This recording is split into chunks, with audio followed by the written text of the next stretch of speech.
Good evening, listeners. It is wonderful to be back here with you on this July 12th, and I'm excited about our guest, our topic, our conversation for this evening, because as business owners and creators, inventors, those individuals who bring to life those concepts that they've been gifted to have, we often find ourselves in situations in which we don't have people to mentor us or provide us with the right information to understand how to make that concept actually come to fruition.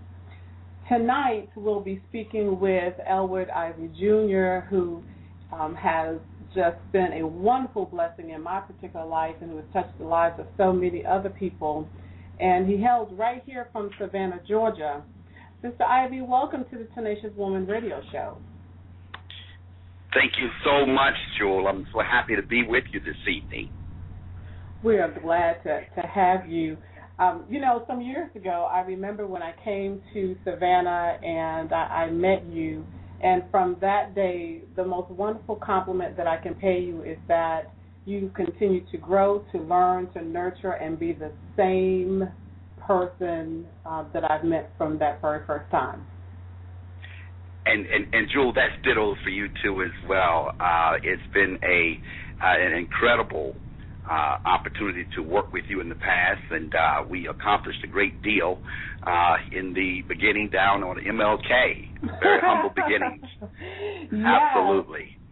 Well, very humble beginnings for you, but you have come a long way since then, Mr. Ivey. You have been doing some incredible work.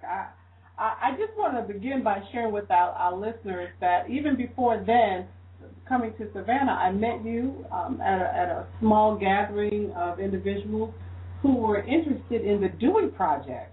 You remember that? Yes, I remember. That's exactly right. That was our first meeting. Yes, that was our first meeting. And I think I was explaining to a group of folks down in the Hinesville, Georgia area how the technology worked, and was looking at, if I remember correctly, some of those folks partnering with us in the effort, and it turned out very well. It did. So I know what the Dewey Project is, but tell us a little bit about the Dewey Project, and as you talk about that, tell us, how did you get to a place of creating this incredible product? Absolutely.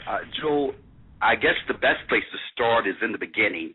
Back in 1989, 1990, I was working for a hotel on Hilton Island and South Carolina there, and while coming home one evening late, after a late night, some workmates of mine had left the job earlier than me, and as I came into the corner there out of 170 in Bluffton, I noticed a huge fire. They had actually been struck by a drunk driver that hit them with such impact that it catapulted the car into a branch of the tree, and it had exploded, and they burned to death. And at the time, I had a background in paralegal work, and that was enough impetus, as you can imagine, traumatic enough to get me involved in trying to do something about the problem of drunk driving. My initial efforts were in connection with the scarlet letter concept, where recidivist offenders would have to display a sticker on their vehicle, which finally led me to a technology that would be a passive system, which gave birth to the Dewey Project, which is the acronym for Driving Under the Influence Eliminator. And that led me into developing a technology that would be completely passive. In other words, an individual would not have to blow into any device. They would not have to do anything out of their normal driving behavior, because the sensoring technology would be embedded in the steering wheel of the vehicle. And subsequently, it has now come to pass. We developed the initial prototypes, the initial patent work, which we'll talk a little bit about a little later on, and now NHTSA, the National Highway Traffic Safety Administration, has issued a large grant for that technology to be developed and integrated into vehicles. So it's been a long, very tenacious road. Oh, yes, and that's exactly what the entrepreneurial journey represents, because it does meaning, being steadfast and not giving up on your dream, and really having the to dream, because that's not where your beginnings kind of are rooted in. Am I correct? No, in fact, as I mentioned, paralegal by trade, also a professional musician, which of course is part of the creative class. Working on music scores and things of that nature, you develop certain creative talents. But my early days was not in inventing, and subsequently there was a lot to learn in the process. Yes.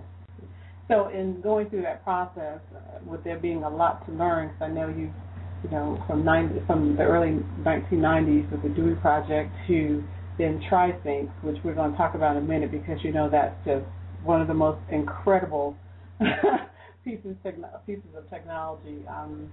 Would you trade any step in that process, that learning process? Would you have wanted to fast forward anything along that journey?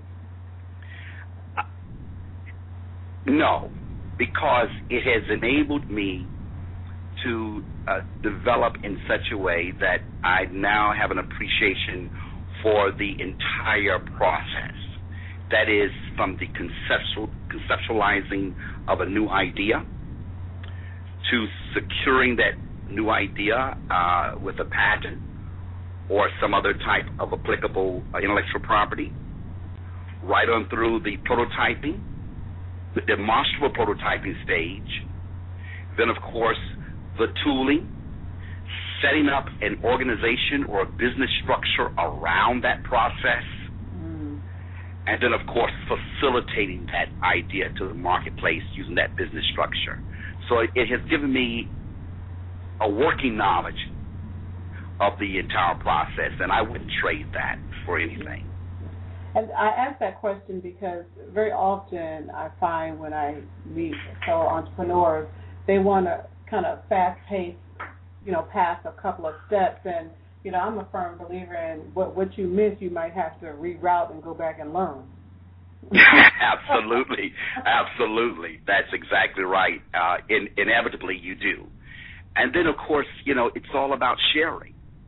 Now I'm able to share with individuals who have ideas and goals when it comes to facilitating those ideas, and they're not quite clear of the process. I'm able to share that now, and that's directly as a result of the various experiences I've had over the last 20 years in the industry.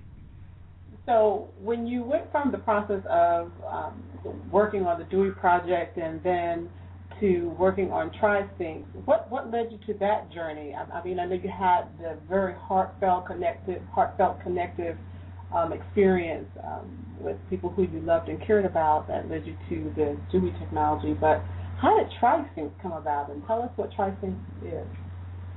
Well, first of all, one of the things that happens is that once you turn on that idea machine, once that creative piece is turned on, it's hard to turn off. And so once we developed the Dewey technology and went through the whole process, all the way from the lab work, and because at the time when I conceptualized that, there was not even the basic research for detecting ethanol through the African glands of the hands. A lot of that had not been done. So we're talking about from the lab through to the whole process. But what happens in that whole thing is that it turns on in you these creative juices start to flow.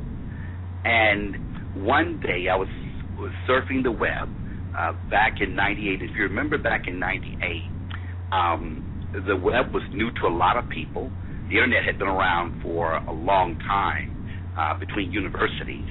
However, it opened to the public in the early 90s, if you remember. Well, around 98, I was surfing the web, and subsequently I ran across a recipe for some chocolate cake. And this individual, Jewel, was trying to market their recipe, and I said, boy, it would be great if a person could, smell or taste it. And I started thinking about that and how might that be accomplished. Now, by that time, I had an outline of how to kind of tap into my subconscious creative abilities. I'd kind of mapped it out, how to go about doing it. And so I applied that technique to that question and came up with the idea to provide both flavor and fragrance sensations via the web. And, of course, using a printer platform, Woo. instead of printing ink, you print flavors and fragrances. That was the basics. Then I actually built a basic unit from an old printer, and it looked more like something that Rube Goldberg would do, because I'm not an engineer by trade. Right. But it worked. I was able to demonstrate it, and of course, a number of the scientists that had worked with me on